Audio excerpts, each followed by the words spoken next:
साम दाम दंडभेद सगळी शस्त्र वापरा, पण कुठल्याही परिस्थितीत साहित्य परिषदेची निवडणूक आपल्याला जिंकायचीच आहे.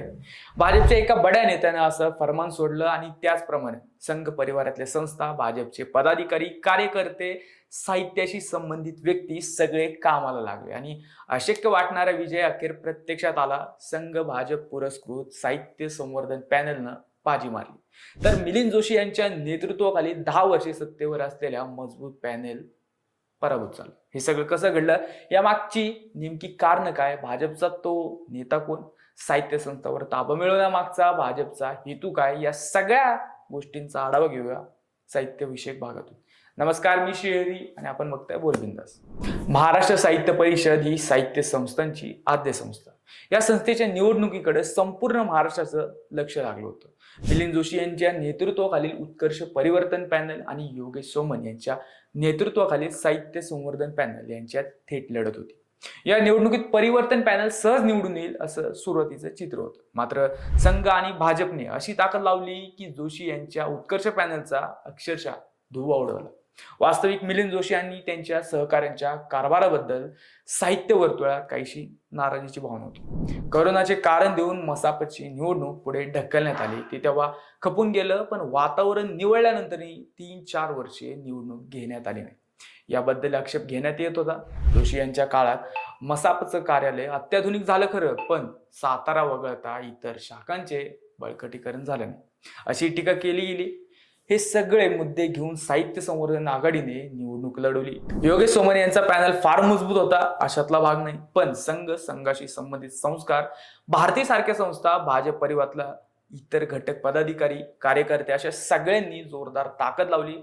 भाजपचे सरचिटणीस आणि पुणे पुस्तक महोत्सवाचे प्रणेते राजेश पांडे यांनी सगळी चाणक्य नीती वापरली. लोकसभा, विधानसभा आणि महापालिका निवडणुकीप्रमाणे सर्व शक्तीनिशी आपल्याला ही निवडणूक लढवायची असा आदेश दिला.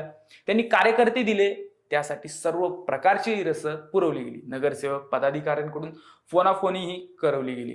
मिलिंद जोशींच्या कारभाराविरोधात एकवटलेले काही पुरोगामी लेखक, पत्रकार यांनाही हाताशी धरण्यात आलं. काही साहित्यिकांना वेगवेगळ्या गोष्टींचं लॉलीपॉपही दाखवण्यात आल्याचं बोललं जातंय.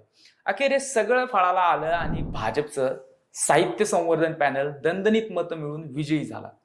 निवडणुकीनंतर राजेश पांडे यांनी मसाप कार्यालयाकडे घेतलेली धाव यातून बरंच काही स्पष्ट होतं.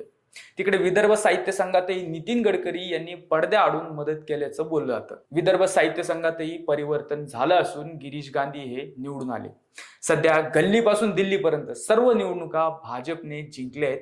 आगामी काळात वैचारिक दृष्ट्या भाजपच्या मानल्या जाणाऱ्या साहित्यविषयक संस्थांवरही भाजपला ताबा मिळवायचा आहे.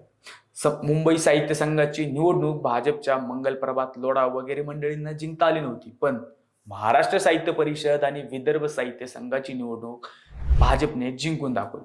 महाराष्ट्र साहित्य परिषद, मुंबई साहित्य परिषद, विदर्भ साहित्य संघ आणि मराठवाडा साहित्य परिषद या अखिल भारतीय मराठी साहित्य महामंडळाच्या 4 घटक संस्था आहेत.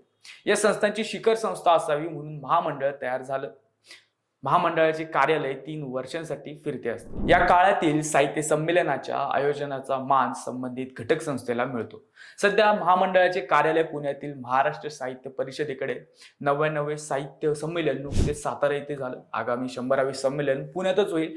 साहित्य परिषदेची आणि साहित्य संमेलनाची सुरुवात पुण्यातून झाली, त्यामुळं 100वे साहित्य संमेलन अतिशय भव्य दिव्य स्वरूपात करण्याची योजना असेल. राजेश पांडे हे मागच्या काही वर्षापासून पुणे बुक फेस्टिवलचे दानिकेत आयोजन करत आहेत. अतिशय सूत्रबद्ध, काटेकोर असं त्यांचं नियोजन असतं. भाजप आणि मोदींचं नेतृत्वही या इव्हेंटमधून अप्रत्यक्षपणे अधोरेखित होत असतं.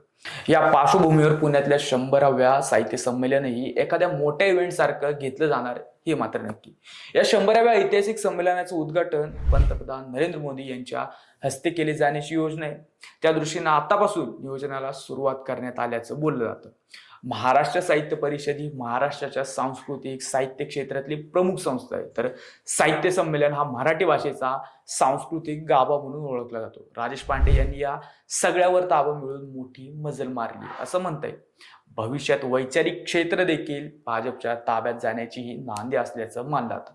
तुम्हाला काय वाटतं हे कमेंट करून आम्हाला नक्की कळवा आणि अजूनही आमचे चॅनल सबस्क्राईब केलं असेल तर आताच करा. जय हिंद.